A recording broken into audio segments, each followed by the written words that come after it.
Hi there, I want to tell you a story about Emily. She's a talented and dedicated summer and winter Olympian. She has dreams of competing in the next Olympics. She's always the first one to arrive at training and the last one to leave. She pushes her limits every single day.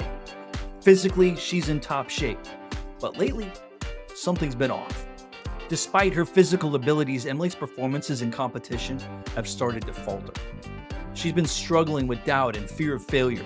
Her track coach took notice and realizes that while Emily's physical training is on point, her mental game needs attention. Have you or any athletes that you know ever felt like this? Hey there, athletes. Welcome to Mental Game Mastery. This is part 2 of a 2-part series on Back to the Basics, the fundamentals of the mental game. Today, we're taking a step back in time to uncover how sports psychology emerged, evolved, and is becoming a must-have for athletes. Whether you're an athlete, a student of psychology, a sports fan, or you're just curious about the history of this intriguing field of study, I hope to offer you some insights to the game within the game.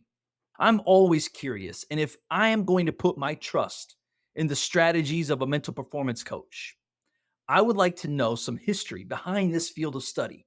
Sports psychology's roots can be traced back to the late 19th and 20th centuries.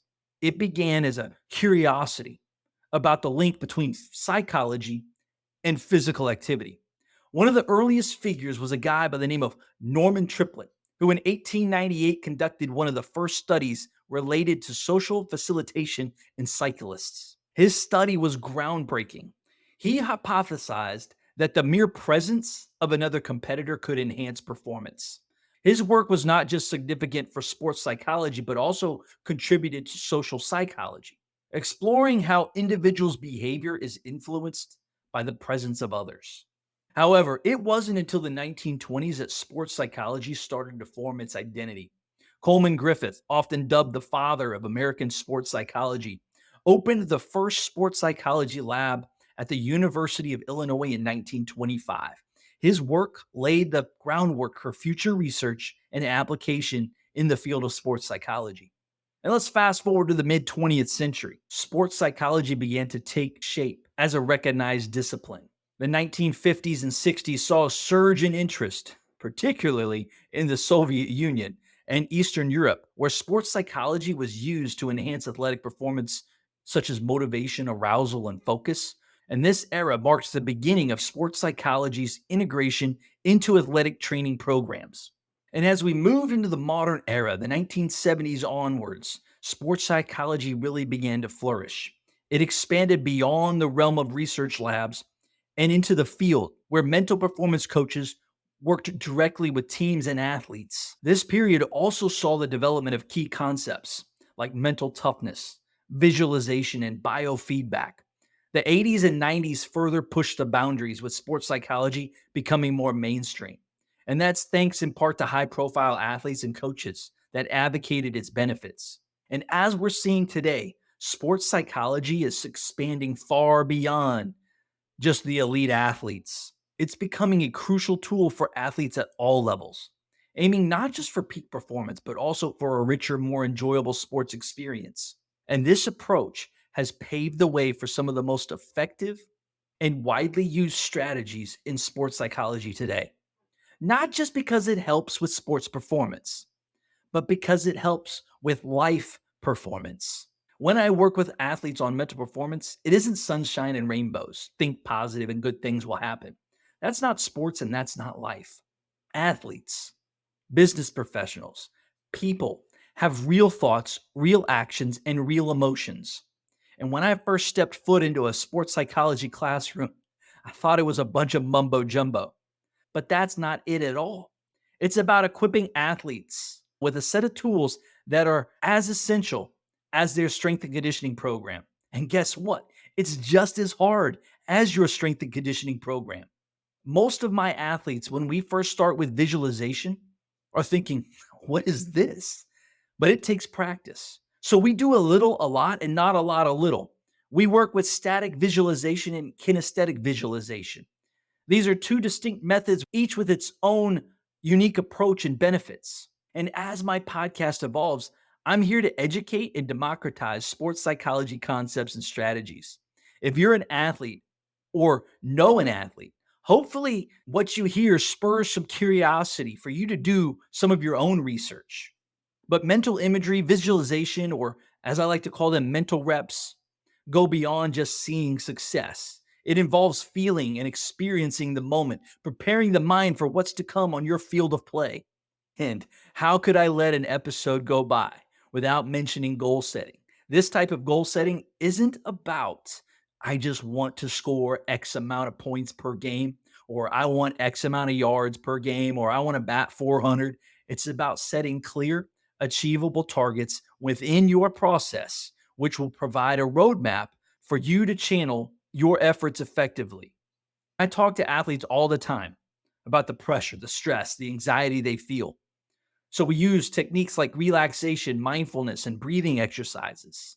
And these practices not only help athletes during competition, but are also valuable in training and everyday life. Let's take a listen to NFL linebacker Joey Bosa giving his take on the mental game. For a long time, I was only focused on staying physically strong, and it was a couple off seasons ago. I had a tough few months getting back into training. How I was dealing with some pain working out, and I was kind of in a negative place. I was affecting the people around me negatively. I was snapping too quick on people, and it's something that I've always kind of been like that, and I've never really taken a step back and realized that it's something that I need to work on. And after a tough 2 months, my mom asked me if I wanted to still go see that therapist that I talked about seeing, and I was about to say no, and I was like, yeah, you know what? I'll go see him anyway. And ever since then, I've been seeing him once a week and meditating, and it's been a huge benefit for me. Meditation is exercise for my mind. I'm usually doing it every single morning and then in the afternoon. One of the things that I really like to meditate on is gratitude and compassion. You can go through your days and you're having a tough day and you get down on yourself. And if you have that option to go to gratitude, you can take that breath, center yourself in the moment, and just helps you be a better person and appreciate things more. That breath is huge for me because if I have a negative play, I can get really in my head and am stuck on that play, which affects the rest of my game. Now, being able to take that breath, all right, I messed up, on to the next play. And when I'm focused in the moment, I'm going to be playing exactly how I want to. Thank you, Joey, for opening up. We appreciate that. Sports psychology also plays a vital role in injury rehabilitation and recovery. The mental and emotional challenges of recovering from an injury can be overwhelming. Sports psychologists, mental performance coaches work with athletes to maintain a positive mindset, set realistic goals for recovery, and deal with the frustration and setbacks that often accompany the rehabilitation process. And in team sports, the role of a mental performance coach in enhancing team dynamics and communication is becoming more popular. Some sports still need to set aside their ego on the acceptance of the mental game, but building team cohesion, managing conflicts, and creating a positive team culture not only improves performance, but also enhances the overall team environment. As I've been discussing, sports psychology, mental performance is becoming a dynamic and integral part of an athlete's athletic career. And if you're not using a mental performance coach, let's talk.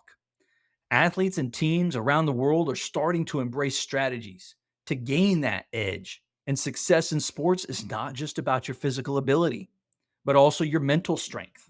Working with a mental performance coach is becoming a must have as an athlete. I'm going to wrap up this episode asking you a question. If talent level is the same, what is your separator? Feel free to answer in the comments. Because if you're not working with a mental performance coach, guess what? Your competitors are. So if you found this information helpful, don't forget to hit that like button, share this video with other athletes, and definitely subscribe for more insights on mental performance. Be sure to share your own strategies for your mental game in the comments. Until next time, stay composed, embrace the pressure, and look to perform at your best when it matters most. And remember, the time is now.